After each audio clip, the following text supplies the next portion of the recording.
Phyllis Davis was born on July 17, 1940, in Port Arthur, Texas, a city steeped in the quiet rhythms of small-town life, though she often considered nearby Nederland, Texas, her true hometown.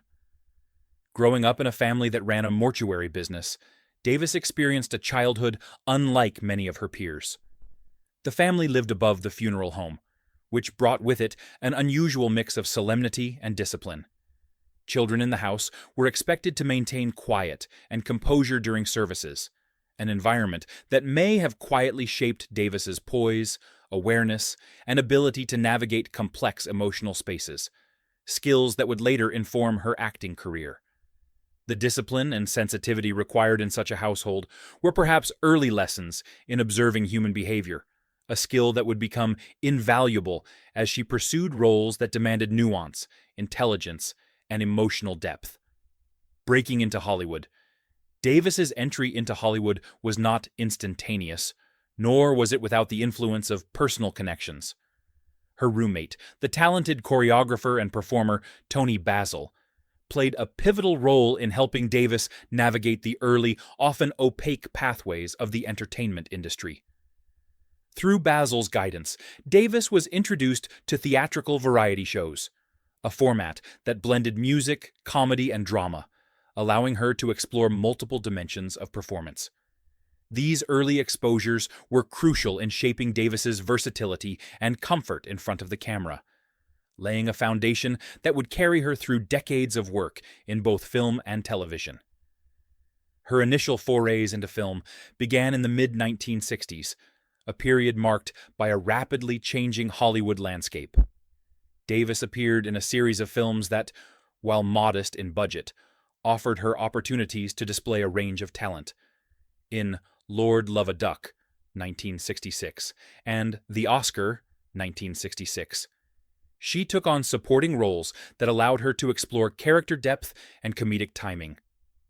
That same year, she appeared in The Last of the Secret Agents, Spin Out, and The Swinger, each project offering a unique lens into the culture of the 1960s cinema and the stylistic demands placed on performers at the time.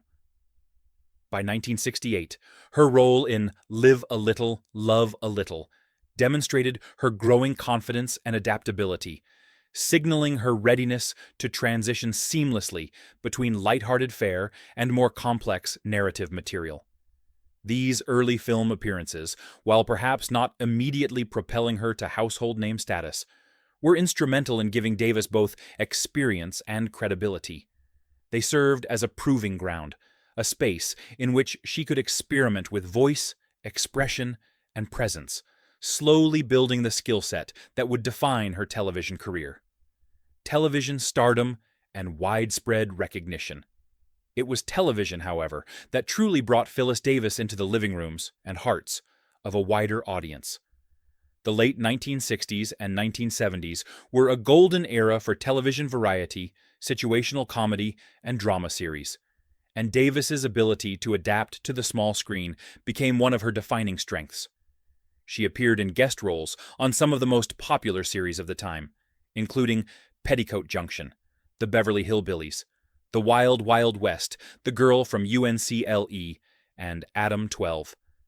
Each appearance, though sometimes brief, showcased her ability to inhabit a wide range of characters, from comedic relief to more serious, emotionally charged roles. Her recurring work on Love American Style in 1969 helped solidify her television presence, but it was the Aaron Spelling-produced detective series Vega Dolls, 1978 to 1981, that would become her most iconic platform.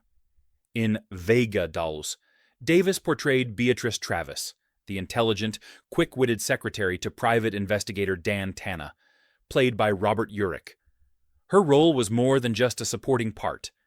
It allowed Davis to demonstrate her skill at balancing charm, professionalism, and subtle humor, creating a character who was both relatable and memorable. Appearing in all 66 episodes of the series, she became a recognizable and beloved figure, her performance contributing significantly to the show's enduring appeal.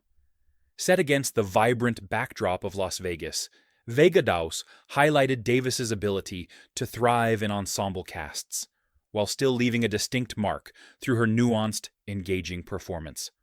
Expanding horizons, diverse roles in film and television. Following the success of Vega $, Davis continued to explore a variety of roles in both film and television, displaying a remarkable range. She appeared in The Big Bounce, 1969, and Russ Meyer's cult classic Beyond the Valley of the Dolls, 1970, roles that demanded both boldness and subtlety.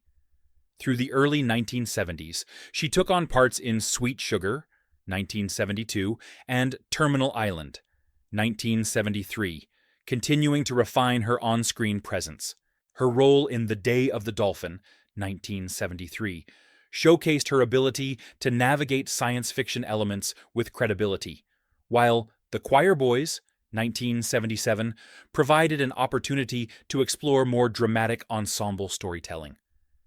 Her guest appearances on television remained consistent, with memorable roles in Knight Rider, where she played the villainous Tanya Walker in the pilot episode Night of the Phoenix, as well as appearances on iconic series like Magnum P.I., The Love Boat, Fantasy Island, and The Wild Wild West. Each role, whether brief or extended, highlighted Davis's adaptability, intelligence, and the kind of presence that could elevate a scene and leave a lasting impression on audiences. Legacy, influence, and enduring appeal. Phyllis Davis's contributions to television and film extend far beyond the characters she portrayed. Known for her versatility and captivating performances, she brought a unique blend of intelligence, charm, and resilience to every role she undertook. Her portrayal of Beatrice Travis remains particularly emblematic of her talent, reflecting an actress capable of creating warmth, depth, and credibility in equal measure. Beyond her on-screen achievements, Davis's impact can be felt in the broader context of women's representation in television. She challenged stereotypes, often portraying characters who were clever, competent, and integral to the narrative rather than peripheral figures. In doing so, she helped pave the way for future generations of actresses, demonstrating that women could be both dynamic and central in television storytelling. Her ability to shift seamlessly between genres, from comedy to drama, from sympathetic characters to more morally complex or villainous roles, underscored her dedication to her craft and her deep understanding of performance as both an art and a profession. Final years and reflections. After retiring from acting in the mid-1990s, Phyllis Davis chose a life away from the public eye, embracing a quieter, more private existence. She lived away from Hollywood's constant glare, reflecting, perhaps, the same humility and groundedness that had characterized her upbringing. On September 27, 2013, Davis passed away in Henderson, Nevada, at the age of 73.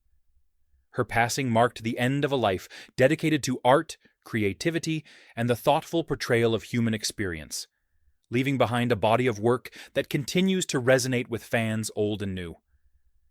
Her journey, from a small-town girl living above a mortuary in Texas to a beloved television star, serves as a testament to resilience, talent, and the pursuit of passion with unwavering determination.